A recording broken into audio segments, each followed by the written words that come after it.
오늘 유가가 좀 오른 게 정유주들에 어떻게 영향을 미치고 있는지도 저희가 좀 봐야 될 것 같거든요. 그래서 이동근 팀장하고 정유주 얘기로 시작을 하겠습니다. 사실 이제 국제 유가가 어제 또 이제 WTI가 115달러 장중에 넘어서면서 다시금 이제 상승세로 좀 접어들고 있어요. 뭐 아시겠지만은 또 상승을 할 수밖에 없는 요인들이 지금 계속해서 발생을 하고 있는 거고요. 지난번처럼 뭐 130달러 막 이렇게도 갈까요? 저는 뭐 충분히 가능하다고 생각을 해요. 왜냐하면 지금 일단 뭐 아시겠지만은 EU가 그 러시아산 원유 수입 금지에 대해서 네네. 지금 좀 약간 방향이 좀 이제 그쪽으로 잡혀가는 것이 아닌가 하는 생각이 들어요. 사실 뭐 독일이라든가 뭐 네덜란드가 이런 나라들이 좀 반대를 했기 때문에 그동안에 좀 이제 이런 부분들이 계속해서 지연이 됐는데 최근에 이제 미국의 스탠스라든가 이런 걸 보면은 이 러시아산 원유에 대한 금수 조치가 뭐 그쪽의 어떤 방향성이 이제는 어느 정도 결정된 것이 아닌가라는 생각을 하고 있어요. 그렇기 때문에 이런 부분들이 아무래도 영향을 주고 있고 그 밖에도 이제 뭐 러시아 같은 경우 어제 같은 경우는 사실 유가가 좀 급등을 한 부분들은 그 아시겠지만은 이제 그 뭐 러시아 항구의 어떤 그 이제 포격 소식이라든가 이런 네네. 부분들이 이제 그 원유의 어떤 그 이제 공급량을 또 줄일 수가 있다라는 이런 쪽으로 연결이 되면서 시장에서 좀 이제 그런 반응들이 좀 나타났다. 그래서 이제 WTI 같은 경우 장중에 115달러를 넘어서는 이런 흐름들이 나타났기 때문에 결국 지금 이런 그 유가라든가 원자재 가격에 대한 이런 최근에 어떤 이런 그 상승 흐름은 상당 기간 지속될 수가 있습니다. 중간중간에 물론 이제 조정이 나올 수 있고 네. 뭐 이제 어떤 흐름에 따라서 변동성이 나타날 수는 있겠지만은 일단 방향성은 계속해서 좀 위로 열려져 있는 그런 상황이기 때문에 물론 이제 가장 좀 이제 이런 부분에 대한 해결 방안은 뭐 러시아 우크라이나가 좀 이제 빨리 좀 그 협상 국면에 진입해서 뭔가 진전이 되고 이런 네. 것들이 이제 또 시장에 나온다면은 얘기가 나온다면은 또 이제 유가도 진정이 될 것으로 보여지는데 그러기가 이제 쉽지가 않아요. 지금 단기적으로 봤을 때는 좀 요즘 장기화가 분위기로 봐서는 뭐 그렇죠. 4차 평화협상 얘기하다가 또 이제 쑥 잠잠해지고요. 들어갔거든요. 네. 예, 그런 부분만 놓고 보면은 사실 당분간은 이런 유가의 강세라든가 이런 것들이 이어질 가능성이 크기 때문에 그렇게 되면은 사실 뭐 정유주 같은 경우는 여러분 잘 아시겠지만은 이제 뭐 그 정제 마진이라든가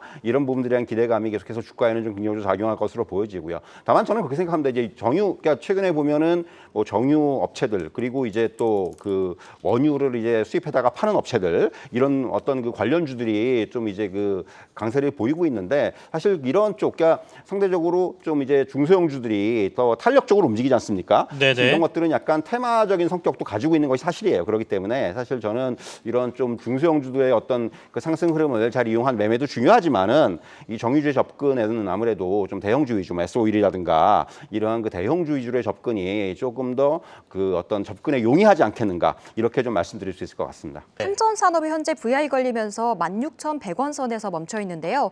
이와 함께 원전 관련주들도 전반적으로 지금 상승폭을 확대하고 있는 상태입니다. 원자력 수요가 부활할 것이란 기대감을 받으면서 관련주들 계속해서 움직임을 이어가고 있는데요.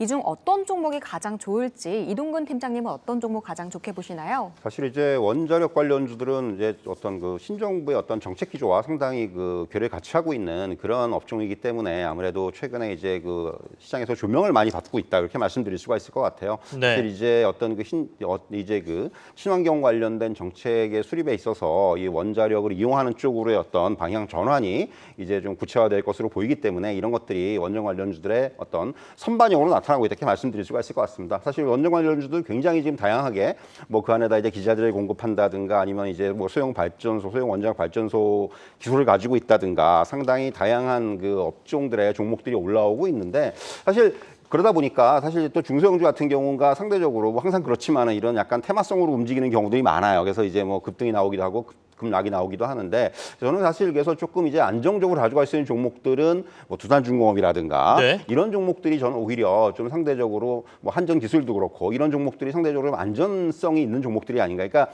일반 투자자들께 사실 이렇게 좀 중소형주들 물론 이제 가지고 있는 성격이라든가 재료라든가 이런 건 굉장히 좋은데 중소형주들에 대한 매매를 해보신 분들은 알겠지만 상당히 등락을 따라가기 쉽지가 않습니다. 그렇기 때문에 오히려 상대적으로 이런 원자력 관련주에 관심이 있으신 분들은 두산중공업이라든가 뭐 한전기술이라든가 이런 쪽의 종목들에 조금 더 어떤 포커스를 맞추는 게 맞지 않겠는가 이렇게 말씀드릴 수가 있겠습니다. 오늘 시장에서 또 루트로닉도 상당히 지금 흐름이 좋습니다. 10% 정도 오르고 있는데 우리 이 팀장님하고는 의료기기, 네. 미용 쪽이죠. 아무래도 이쪽은 요즘 좀 괜찮은 것 같습니다. 어떻게 보고 계십니까? 오늘 이제 루트로닉이 좀 주가가 많이 오르고 있는데 네네. 최근에 흐름들 보면 뭐 제시스 메디칼이라든가 또는 뭐 이제 그 클래시스라든가 네, 클래시스도 이런 많이들 클래시스 주가가 얘기하시더라고요. 참 많이 네. 올랐어요. 어떻게 보면은 이 코로나19 상황 하에서도 이러한 종목들은 사실 해외에서의 어떤 그 수출 비중이라든가 이런 것들이 계속해서 올라가면서 뭐 제이슨 메디칼이라든가 클래시스 같은 경우도 계속 분기마다 지금 실적의 최고치를 경신을 하고 있는 상황입니다. 네네. 그런 것만 놓고 볼 때는 역시 이런 그 미용에 대한 관심들, 더군다나 이제 리오프닝 국면이 본격화된다면은 그런 거죠. 이제 쉽게 말씀드리면은 마스크를 이제 좀 벗는 상황들이 발생을 합니다. 이제 그동안 마스크로부터 좀 해방되는 그런 상황들이 발생한다면은 또 한 번 이런 뭐 미용 의료기기라든가 또 이제 화장품이라든가 이런 쪽에 대한 수요가 단기적으로 급증을 할 수가 있죠. 사실 그런 부분들까지 감안한다면 이 의료기기, 이런 미용 의료기기에 대한 관심은 상당히 좀 길게 이어질 것으로 보여지고요. 어떤 최근에 어떤 이런 수출 흐름이라든가 또 이제 해외 그 이제 판매 업체들이라든가 이런 쪽에서의 어떤 지금 우리나라 그 이제 기기 업체들한테 이제 수주라든가 이런 부분들을 보면은 굉장히 양호합니다. 흐름들이 굉장히 강하게 나타나고 있기 네. 때문에 이런 것들을 감안한다면 이런 종목들은 물론 주가가 지금 바닥에서 꽤 올라왔어요. 그래서 사실 그 좀 이제 부담스러운 측면도 있긴 있는데 다만 앞으로의 실적, 지금까지 어떤 실적 퍼포먼스 이런 것들을 감안할 때는 이런 실적에 계속해서 연동되는 이러한 주가 흐름이 이어질 수가 있기 때문에 이런 실적을 보시면서 계속해서 좀 긍정적인 차원에서 접근하실 필요가 있다. 이렇게 말씀드릴 수가 있겠습니다. 이 팀장님은 이 영역에서 조금 탑픽으로 꼽은 종목 있으세요? 저는 사실 제이시스 메디칼 같은 거 그냥 좋게 보고요. 제이시스 메디칼? 우리 이제 뭐 올해 같은 경우에 이제 이제 미국 그 업체하고 이제 재계약을 하는데 네네. 지금 일단 그쪽에서 상당히 좀 더 많은 물량을 요구하고 있는 걸로 알고 있기 때문에 그렇다면 이제 그런 부분들 계속해서 이런 수출 물량이나 이런 부분들이 늘어날 것으로 전망이 되기 때문에 네. 그런 부분들을 감안한다면은 뭐 주가 좀 이렇게 눌림목이 나올 때 한번 접근 충분히 가능하지 않겠는가 이렇게 말씀드릴 수가 있겠습니다. 시장 얘기로 바로 들어가겠습니다. 아무래도 싸이월드 Z가 메타버스와 관련된 얘기이기 때문에 이동근 팀장하고 메타버스 관련주들 한번 점검해 볼게요. 사실 이제 최근에 메타버스 관련된 가장 큰 이슈는 삼성전자의 이제 그 신사업 쪽에서의 어떤 새해 이제 이번에 주총에서 뭐 로봇이라든가 메타버스를 차세대 사업 분야로는 공식화했다는 거죠. 그래서 사실 이제 메타버스 관련주들이 그런 부분들로 해서 또 이제 단기적으로 부각이 되기도 했었는데 사실 이제 뭐 이런 부분들 삼성전자뿐만이 아니라 지금 이미 작년 한 하반기 정도부터는 뭐 게임 업체라든가 엔터라든가 이런 쪽에서의 어떤 메타버스의 사업과의 연계 이런 부분들은 뭐 이미 여러분들도 잘 아시다시피 이제는 뭐 하나의 어떤 시장의 트렌드가 돼버렸고요. 그렇기 때문에 이제 결국은 제가 이전 시간에도 그런 말씀 한번 드린 적이 있는데 올해는 이제 이런 것들이 얼마나 구체화되느냐 여부다. 삼성전자가 뭐 진출하는 거 좋은데 그렇다면 네네. 삼성전자가 어느 회사랑 뭘 할 거냐.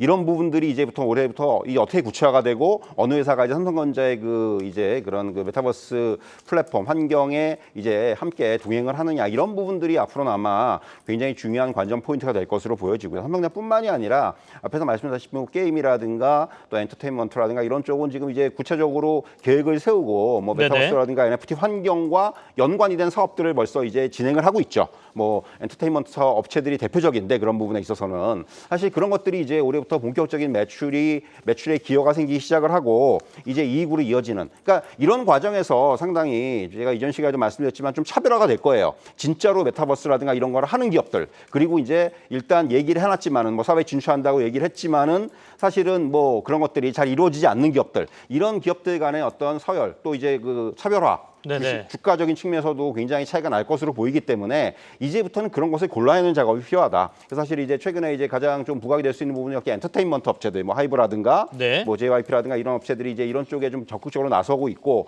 여기에 이제 게임 업체들도 이제 몇몇 게임사들이 이런 뭐 메타버스 환경에서의 어떤 이런 게임이라든가 또 이런 관계된 어떤 그 사업들을 이제 시작을 하고 있기 때문에 앞에서 말씀드린 대로 이제부터는 진짜로 이 메타버스와 관련된 그 돈을 버는 네. 이런 쪽의 기업들을 이제 골라내는 작업이 필요하다. 이렇게 좀 말씀드릴 수가 있겠습니다.